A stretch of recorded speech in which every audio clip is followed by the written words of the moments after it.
దేవాలయ ధర్మాదాయ శాఖ శ్రీ వీరభద్రస్వామి దేవస్థానం కొత్తకొండ గ్రామం భీమదేవపల్లి మండలం హన్మకొండ జిల్లా యందు 2026 సంవత్సరం సందర్భంగా జరిగే బ్రహ్మోత్సవాలు 9వ తారీఖు శుక్రవారం నుండి మొదలై 18వ తారీఖు ఆదివారం అగ్నిమూఢాలతో ముగుస్తాయి.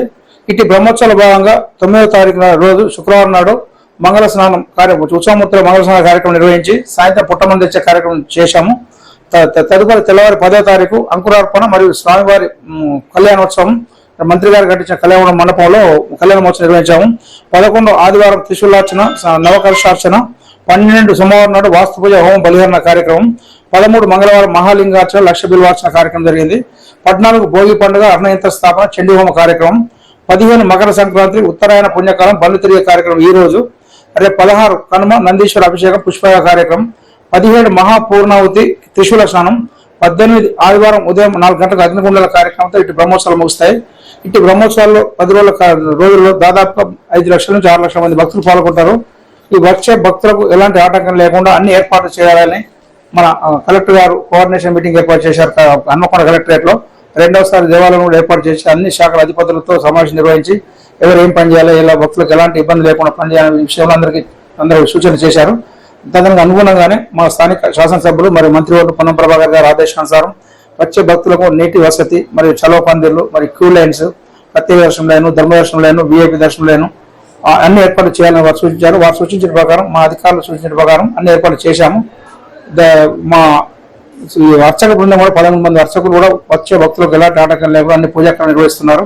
మరియు మా ఉత్సవ కమిటీ అశోక్ ముఖర్జీ గారి నేతృత్వంలో 22 మంది సభ్యులు వారు కూడా వారి సేవలు అందిస్తున్నారు. మరియు ఈ జాతరకు ఎలాంటి ఇబ్బంది లేకుండా పోలీస్ సిబ్బంది మన ఏసీపీ గారి ఆధ్వర్యంలో 12 మంది సబ్ ఇన్స్పెక్టర్స్, 6 సీఏలు, 350 మంది పోలీస్ సిబ్బంది వారి సేవలు అందిస్తున్నారు. మరియు medical department, revenue department, municipal department మరియు ఫైర్ స్టేషన్ అన్ని డిపార్ట్మెంట్ వారు కూడా వారి సేవలు అందిస్తున్నారు. మరియు ఈ జాతరకు వచ్చే 4 చెక్ పోస్ట్ ఉన్నాయి. ఆ చెక్ పోస్ట్ దగ్గర నుంచి ఏమైనా గర్భవతులు కానీ ఓల్డేజ్ వాళ్ళు కానీ రావడానికి దేవస్థానం తరఫున 10 ఆటోలు పెట్టాము ఫ్రీ సర్వీస్ కోసం. వారు అక్కడి నుంచి వచ్చి దర్శనం చేసుకొని మరి తిరిగి అక్కడ చేరే వరకు వాళ్ళకి ఉచితంగా మేము ఆటో అరేంజ్మెంట్ చేశాం. కావున భక్తులందరూ మంచి సద్వినియోగంగా దర్శనం చేసుకోగలరు. మరియు ఈ జాతర మొత్తం కూడా సీసీ కెమెరాల ఆధ్వర్యంలో ఉంటాయి. ఒక 40 సీసీ కెమెరాలు ఉన్నాయి. మరి డ్రోన్ కెమెరాలు ఎప్పటికప్పుడు సంఘటన జరిగినా కూడా క్షణం తెలవడానికి.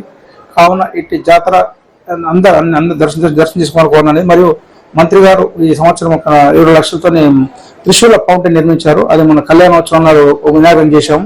మరియు వాళ్ళ నాన్నగారి పేరు మీద ఒక 60-70 లక్షలు పెట్టి ఇక్కడ మండపం నిర్మాణం చేశారు. అది కూడా కంప్లీట్ అయింది. వేరే డోనర్స్ ద్వారా ఒక 15 లక్షలు పెట్టి కళ్యాణ నిర్మాణం అయింది.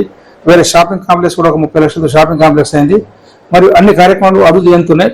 కావున భక్తులు సూచించిన ప్రకారం మంచి దర్శనం చేసుకుని తీర్థవాలు స్వీకరించిన కోరమైనది. నా పేరు Kishan Rao, grade executive officer, Shri Veerabhadraswamy Devasthanam Kothakonda. భాగంగా ముఖ్యమైన ఘట్టం కొత్తపల్లి బండ్లు. అవి ఈ రోజు ఒక 100-110 బండ్లు 4:30కి బయలుదేరి కొత్తకొండ విలేజ్ మన దేవుని దగ్గరికి వచ్చేసరికి రాత్రి 11:30 అవుతుంది. వారికి దర్శనం కల్పించడానికి వారికి పాసెస్ ఇష్యూ చేశాము.